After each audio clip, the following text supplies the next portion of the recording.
Bermain surfing di Pantai Kerewe menjadi pembuka petualangan saya sebelum semakin jauh mengeksplor Pulau Sumba.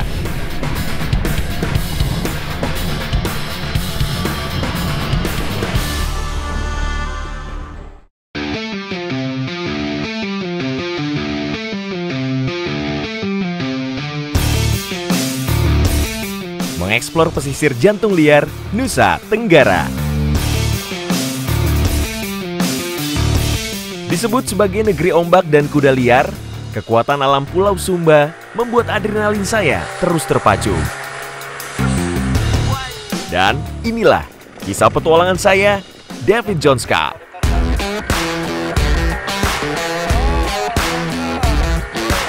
Sejak pertama kali mencoba, surfing telah menjadi bagian yang tak terpisahkan dari hidup saya. Rasanya luar biasa ketika bisa menyatu dengan ombak dan merasakan kebebasan di atas papan selancar. Di spot Kerewe ini memang salah satu spot main surfing di daerah Sumba Barat. Dan ada beberapa spot sih banyak. Cuman yang funnya salah satunya di sini. Jadi ombaknya itu agak mellow, cuman bisa lebih besar dan kadang bisa cepat juga. Dan saat ini lagi goyang karena mulai agak sedikit angin. Pantai Kerewe disebut sebagai surga tersembunyi bagi para peselancar. Berada di pesisir Sumba Barat, posisinya menghadap langsung ke Samudra Hindia. Ombaknya yang konsisten, tinggi, dan menantang menjadi magnet utama bagi mereka yang mengincar sensasi selancar kelas dunia.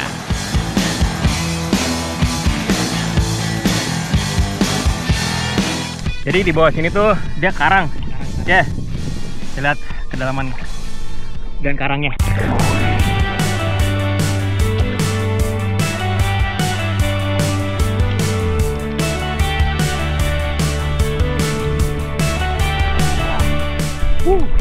Bagus, karang semuanya.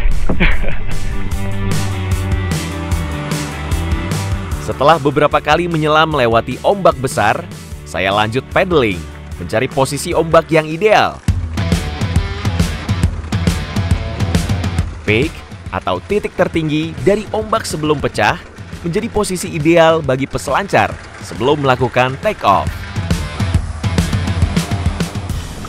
Iya bro, mantap Martin. Ombak bagus ya? Ya, ombak bagus. Ombak seru. Wah, seperti ada set di belakang nih. Oke.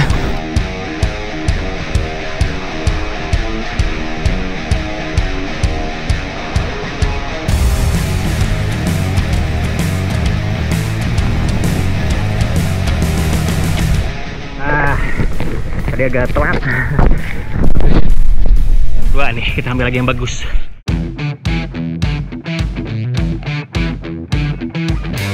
Kali ini saya tidak sendiri, ditemani Martin, seorang peselancar lokal yang paham betul dengan kondisi Pantai Kerewe.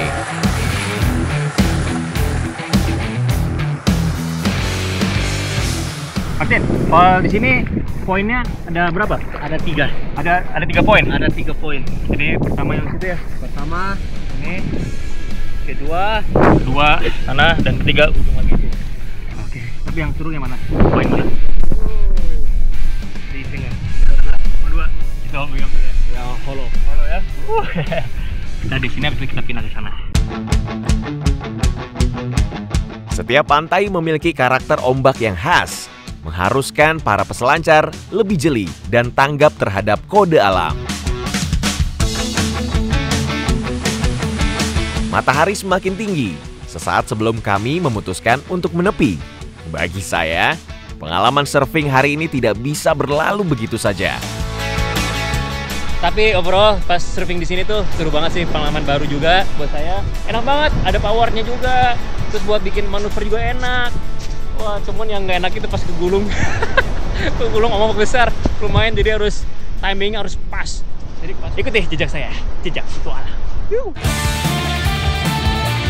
Setelah ini, petualangan akan saya lanjutkan menuju Sumba Timur dengan karakter pesisir pantai yang tidak kalah menawan.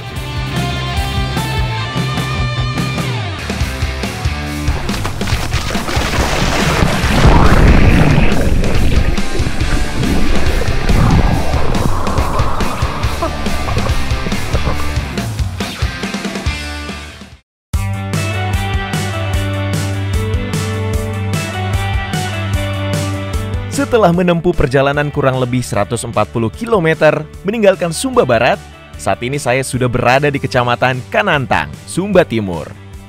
Info yang saya dapat, jalan tanah berbatu ini akan membawa saya menuju salah satu pantai yang tersembunyi di Desa Hamba Praing. Oke, sampai juga nih di Pantai Blue Crystal. Lihat di pantainya. Keren banget, pasir putih sepanjang pantai ini dan juga ada pohon cemara. Langitnya juga biru. Ditambah lagi dengan, lihatin tuh savananya yang di belakang hijau. Wah, keren banget. Jadi ini perjalanan sekitar 1 jam dari kota Wengapu sampai sini. Dan ini bisa dibilang salah satu hidden gemnya yang ada di Sumba Timur.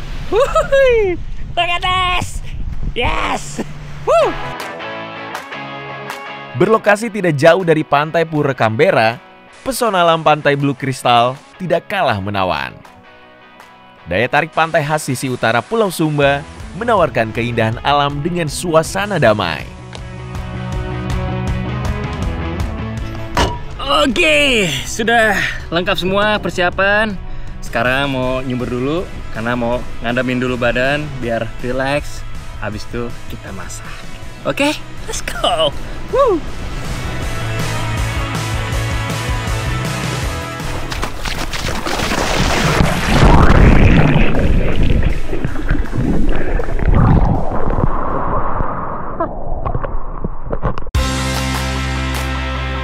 Pantai Blue Crystal memiliki kontur dasar laut yang landai.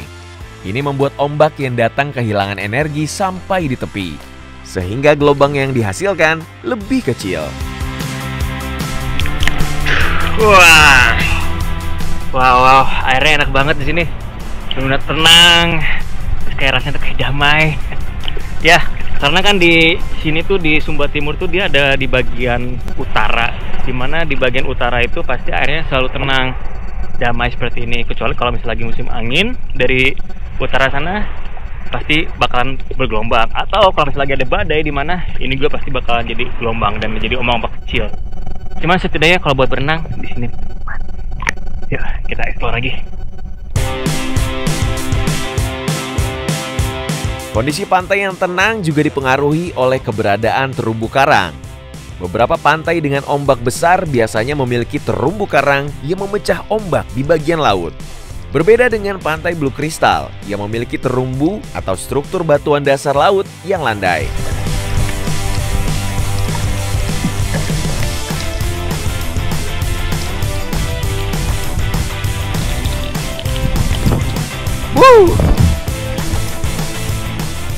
Wow, ternyata di sini koral-koralnya bagus-bagus juga.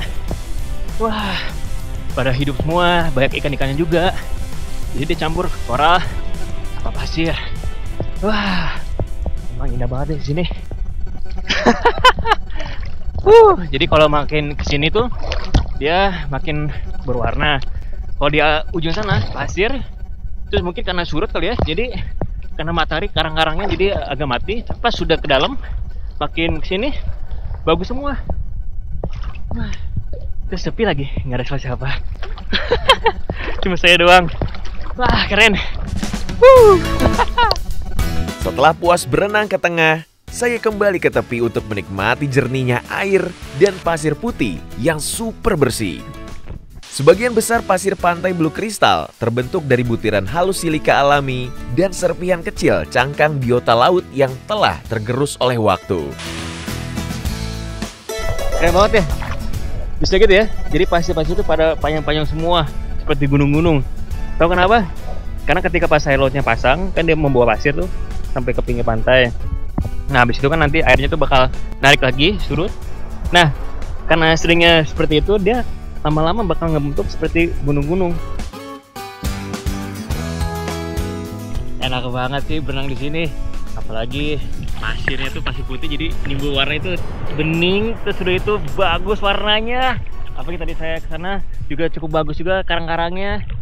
Dan yang lebih keren lagi pas lagi terang seperti ini, bisa kelihatan tuh Flores di sana. Wah, kalau bisa saya nunjuk nih, ini pasti di daerah Bejawa sana, Ruteng sana. Dan Pulau Komodo di belah sana. Nah, Karakter pasir yang putih, halus, dan bersih menjadikan pantai Blue Crystal memiliki daya tarik yang sangat kuat. Pesonanya tak hanya bagus di lensa kamera, tapi juga meninggalkan kesan mendalam bagi siapa saja yang menginjakan kaki di atasnya. wih, ada ini nih, ada karang merah. Wah, ini kalau misalnya karang merah ini berarti kalau misalnya banyak di sini, ini pantai bisa jadi pink beach yang dikenal banyak tempat-tempat lain. Apalagi di sana kan, di Flores tuh ada tuh pink beach. Nah, kalau misalnya di sini banyak kayak gini-gini, wah, ini semua pantai pasti jadi pink. Wuhu, keren-keren. Oke, sekarang waktunya kita masak dulu. Oke, let's go.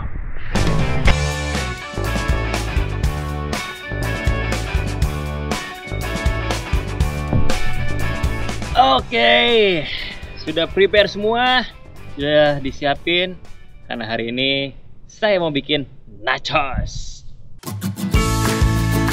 Untuk mengisi kembali tenaga, kali ini saya akan membuat salah satu makanan favorit ketika camping, yaitu nachos saus salsa. Baru saja habis potong, ada tomat, ada bawang putih, bawang bombay, cabai merah yang panjang. Udah gitu, ada ini juga nih, ada seledri. Harum, enak. Oke, sekarang waktunya buat masak dagingnya. Oke, sebelum dimasak dagingnya, kita potong dulu. Kita bikin dadu ya. Nah, ini kalau misalnya kita lihat nih, kalau mau dipotong kan ada serat-seratnya nih.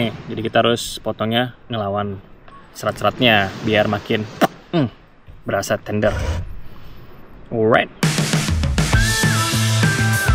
Daging sapi menjadi sumber protein dalam makanan. Sengaja saya pilih untuk memberi sensasi rasa yang khas. Selain itu, protein dari daging juga membuat hidangan menjadi lebih mengenyangkan dan seimbang secara nutrisi.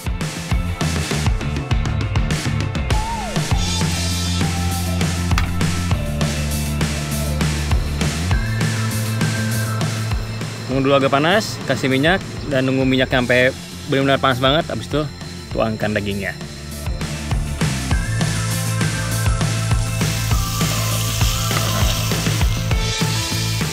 Lalu kita kasihkan garam dan lada hitam.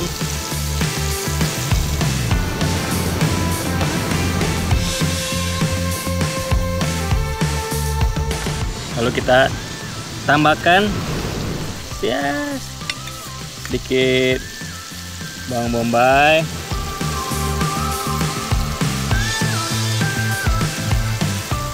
dan juga bawang putih.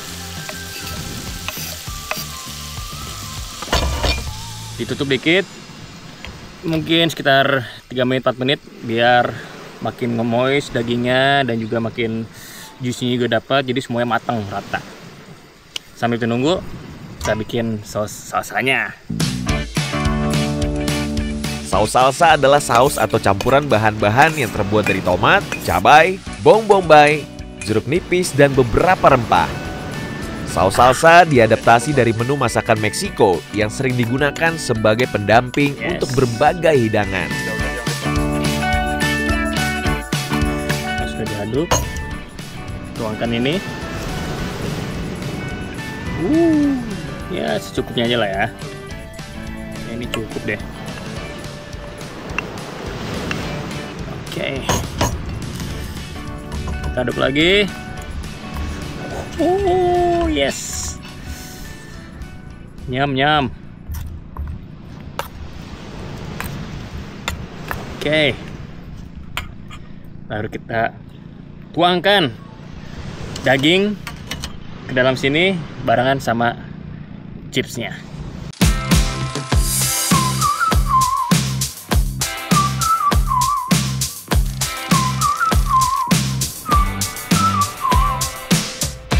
Yum.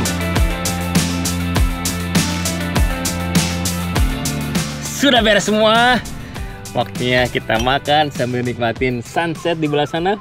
Kelihatan tuh. dan laut dan alam yang ada di sini. Woo!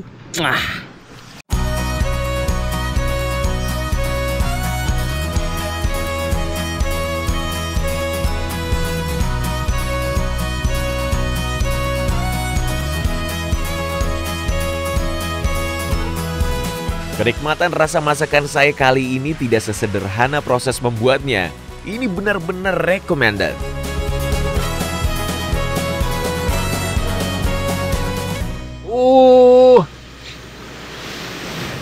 Yes, sir. Woo! So good. Wow.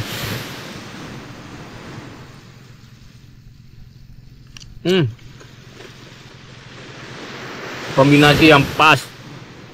Crunchy-nya dari chipsnya, empuknya dari dagingnya, mendapatkan rasa-rasa asam sedikit tapi ada manisnya juga. Asam dari lemon, manisnya dari bawang bombay, tomatnya juga, dan juga ada keju. So good. Di ujung senja, saat matahari perlahan tenggelam di Cakrawala, pantai menjadi tempat yang istimewa untuk menutup petualangan saya hari ini.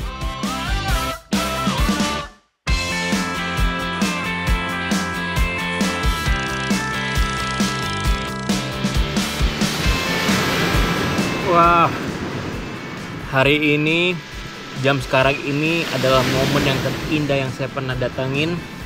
Kenapa? Melihat sunset yang sangat cantik, pasir putih, air yang sangat jernih, warnanya juga yang bikin eksotikkan mata saya. Di Bulu Kristal ini emang salah satu spot favorit saya yang ada di Sumba. Dan bisa dibilang ini hidden gem yang mungkin belum banyak orang yang tahu ya. Tapi suatu saat nanti kalau ketika banyak orang yang kesini atau teman-teman kesini, pesan saya hanya adalah jagalah lingkungannya, jangan dikotori, buang sampah di tempatnya agar alam ini terus indah dan makin banyak orang yang kesini dan tempat ini bisa jadi the best spot di Indonesia untuk dikunjungi. Ikuti jejak saya, jejak petualang.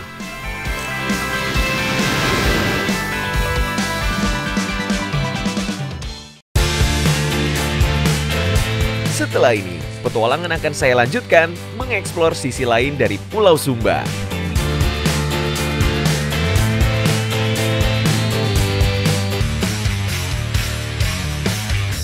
Wah, nanti nih pemandangannya.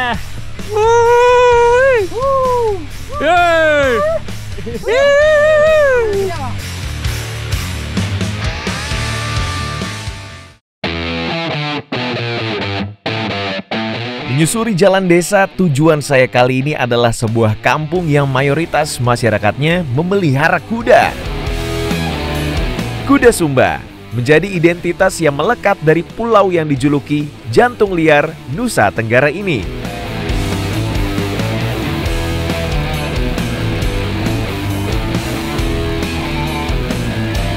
Oke, sekarang saya sudah ada di kampung Himbuwundu nih bersama teman-teman dari sini.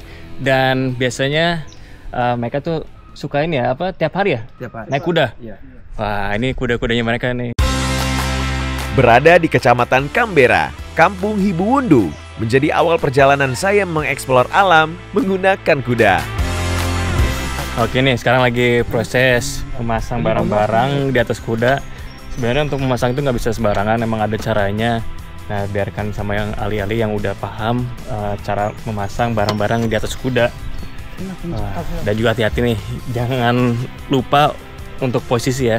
Kalau kita ada di belakang kuda, nanti yang ada kudanya malah nendangin kita. Itu yang kita nggak mau.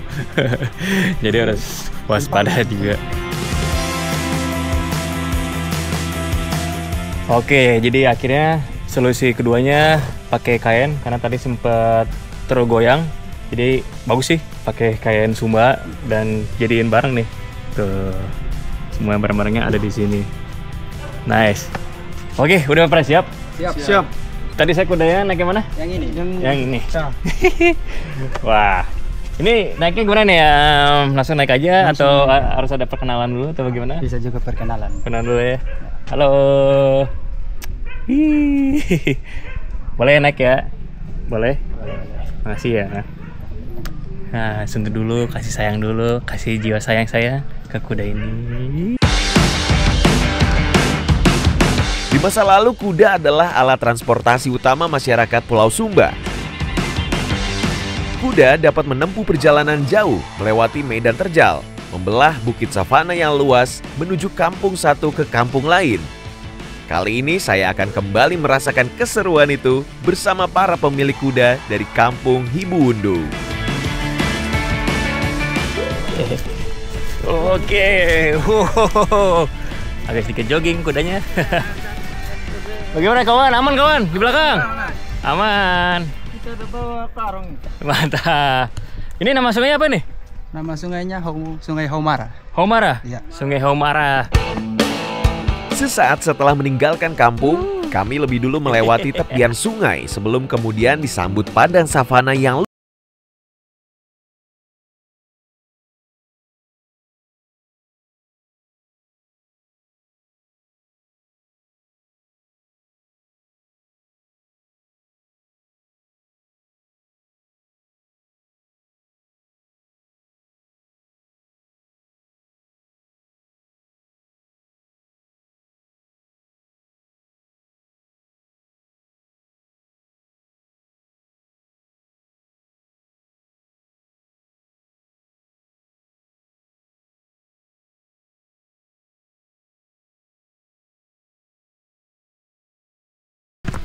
Ya.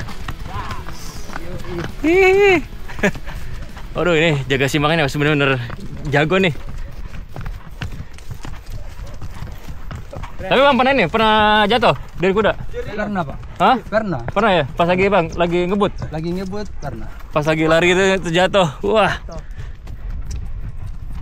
Emang sih kalau ini harus benar-benar ini ya, harus bisa jaga keseimbangan ya. Wah, nanti nih pemandangannya. Wuih. Yeay. Bunggul. Kiawa bilang. Bunggul asik bunggul. Ayo Kiawa.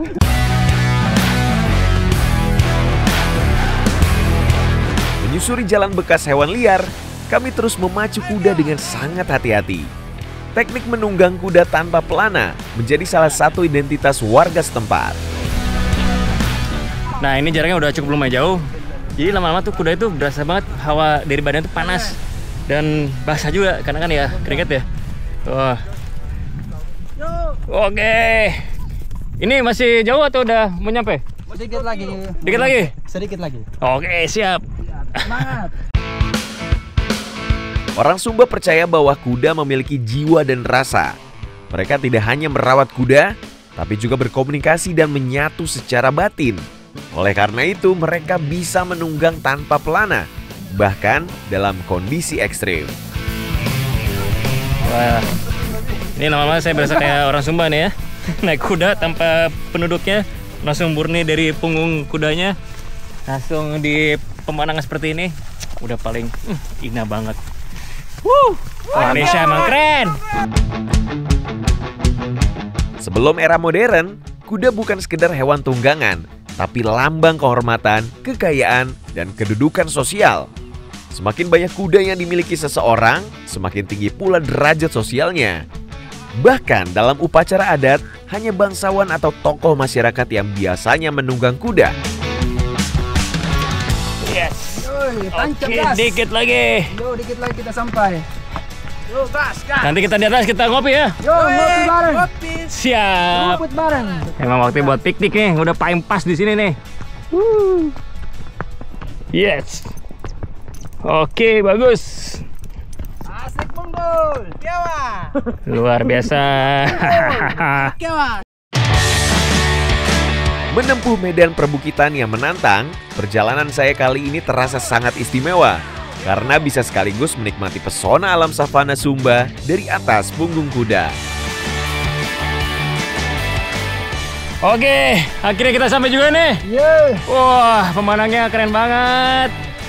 Oke. Sorry, ini saya posisinya nggak enak ini buat mau turun nih. Yuk. Oke. Lumayan juga nih. Lumayan juga. Basah sana. Sama keringatnya ya. Selangkangan. Efek murah. Wah, terima kasih ya. Yuk. Wih. Oke. Sekarang waktu kita ini ya. Persiapan. Bikin tenda, terus abis itu kita bikin kopi sambil nyemil-nyemil menikmati pemandangan yang ada di sini. Oke? Oke.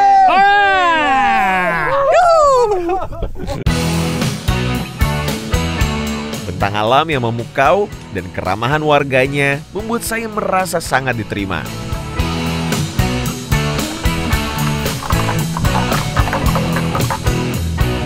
Cheers dulu bersama. Cheers. Selamat ngopi, selamat menikmati. Menikmati sore-sore ini. Mantap. Apalagi dengan backgroundnya, lihat ini. Nah. Para kuda. Cheers, selamat berselang. Yo, selamat menikmati.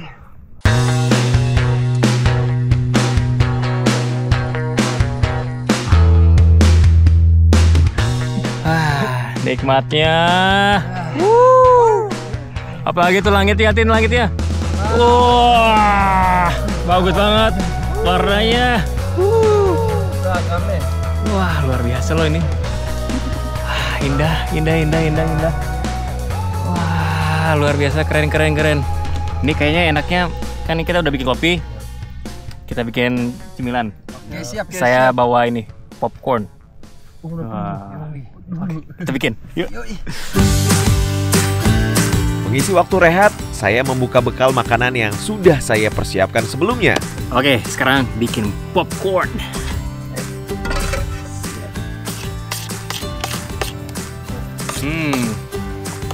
Baunya udah bau-bau karamel.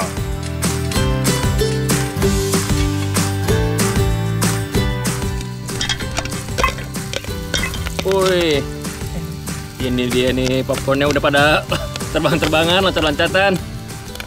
Wis, oke. Wah, kita coba. Cemilan praktis ini menjadi menu sederhana yang saya pilih untuk semakin menghangatkan suasana. Lihat ini. Coba nih, cium. Aromanya nikmat.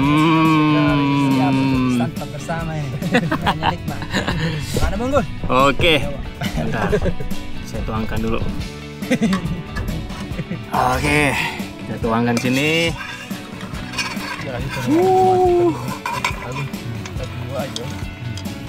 Yes, look at this. Mantap. Enak banget. Ayo. Kita ngemil bersama. Kita bareng-bareng. Silakan. Matahari mulai tenggelam di balik bukit, tapi kenangan hari ini akan selalu tersimpan rapi di hati saya. Jadi nggak hanya di sini doang, saya bakal melanjutkan lagi explore ke tempat-tempat yang indah, yang punya karakter sendiri. Penasaran juga, udah nggak sabar untuk explore. Guys, terima kasih ya buat waktunya. Cheers dulu kita. Cheers. Ikuti jejak saya, jejak petualang. Terima kasih Sumba untuk lautmu yang biru, savanamu yang luas, dan orang-orang ramah yang memberi senyum dalam petualangan tak terlupakan ini.